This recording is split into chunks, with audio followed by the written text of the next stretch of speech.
General Alexander डर्नोकोव कहते हैं जब रूस जंग के मैदान में फंसता है तब इन्हें उतारा जाता है, या यूं कहें कि ये रूस का ब्रह्मास्त्र है। दुनिया ऐसे सीरिया के कसाई और सबसे क्रूर कमांडर जैसे तमाम नामों से जानती है, लेकिन इसका इतिहास ये बताता है कि एक बार ये जहां पर उतर जाएं वहां सिर्फ तबाही तबाही नजर आती है। इसमें डरने या फिर डराने वाली बात यह है कि यूक्रेन की जंग में इसने अपनी क्रूरता दिखानी शुरू कर दी।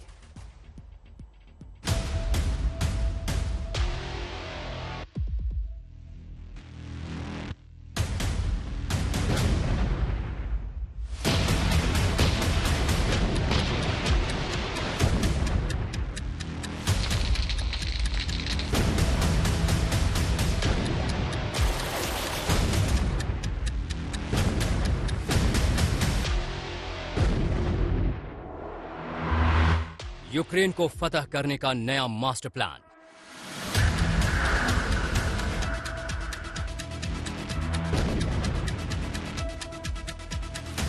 मैदान जंग में अब उतरेगा सीरिया का कसाई।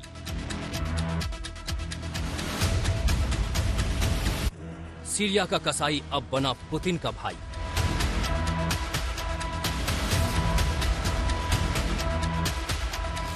यूक्रेन के क्लीन स्वीप के लिए पुतिन की चाल।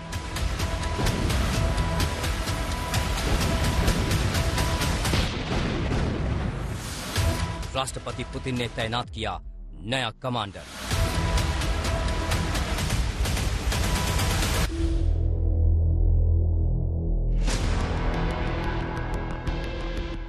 ये राष्ट्रपति पुतिन है। ये नजर तो आते हैं लेकिन समझ नहीं आते। पुतिन को समझना यूं भी इतना आसान नहीं है। इस बात का अंदाजा ऐसे लगाइए कि जिन देशों को जंग के मौजूदा हालात देखकर लग रहा था कि अब ये कभी भी खत्म हो सकती है, उन्हें ये जानकर शौक लग गया है कि पुतिन ने अब इस जंग में सीरिया के उस कसाई को उतार दिया है जिसने बशर अल असद के खिलाफ आवाज बुलंद करने वाले चरमपंथियों को बेहद कम वक्त में धूल चटा दी थी।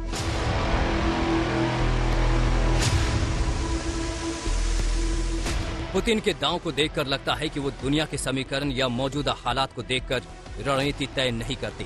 वो एक बार अपने दिमाग में जो खाका खींच लेते हैं उसे जमीन पर उतार कर ही रहते हैं, और अब उनके मौजूदा फैसले को देखकर साफ लग रहा है कि वो अभी यूक्रेन के साथ इस जंग को और लंबा खींचने के मूड में हैं।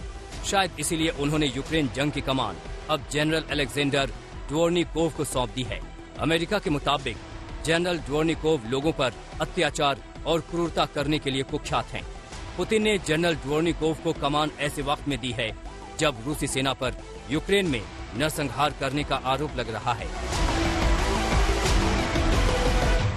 जनरल अलेक्जेंडर ड्वोर्निकोव को सीरिया के कसाई के तौर पर पूरी दुनिया जानती है।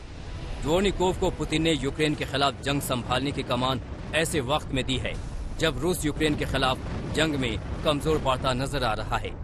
लेकिन अब जब पुतिन ने कीव समेत यूक्रेन के अहम इलाकों पर कब्जा करने का अभियान तेज कर दिया है, ऐसे में पुतिन का ये फैसला यूक्रेन पर कहर ढाने वाला साबित हो सकता है। इस बीच ये दावा भी किया जा रहा है कि यूक्रेन के क्रामाटोर्स्क रेलवे स्टेशन पर हाल ही में हुए हमले का मास्टरमाइंड यही जनरल है जिसमें कई बच्चों समेत 52 लोगों की मौत हो गई थी। कमांडर ड्वोर्निकोव रूस के साउथ मिलिट्री जोन के कमांडर रहे हैं। उम्मीद जताई जा रही है कि ड्वोर्निकोव यूक्रेन में कई मोर्चों की बजाय सिर्फ डोनबास इलाके पर फोकस करेंगे। 60 साल के ड्वोर्निकोव ने पुतिन के आदेश पर 2015 में सीरिया में रूसी टास्क फोर्स की कमान संभाली थी। वो सीरिया में रूस के मिलिट्री ऑपरेशन के पहले कमांडर थे जब पुतिन ने सीरिया के राष्ट्रपति बशर अल असद की सरकार का समर्थन करने के लिए सितंबर 2015 में सेना भेजी थी। सीरिया में इस रूसी जनरल ड्वोर्निकोव को उनकी क्रूर रणनीति के कारण सीरिया का कसाई करार दिया गया था। उस दौरान रूस की तरफ से विद्रोहियों को कुचलने के लिए उन्होंने जो एक्शन लिया उसके बारे में सुनकर लोगों की रूह कांप गई थी।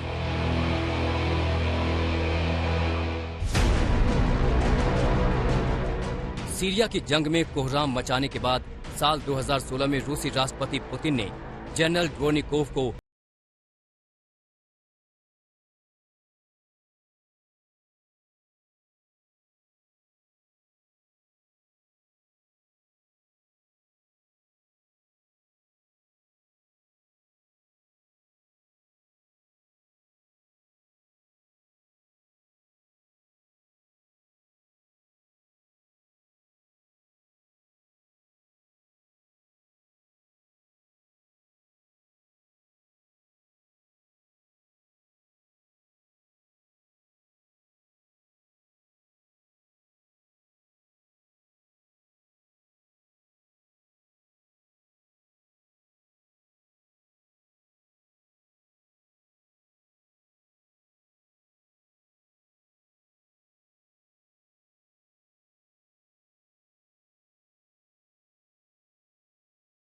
से सेना का कब्जा हो जाए। 9 मई 1945 को हिटलर की नाजी सेना ने घुटने टेक दिए थे, इसलिए मॉस्को के रेड स्क्वायर पर हर साल विक्ट्री परेड का आयोजन किया जाता है।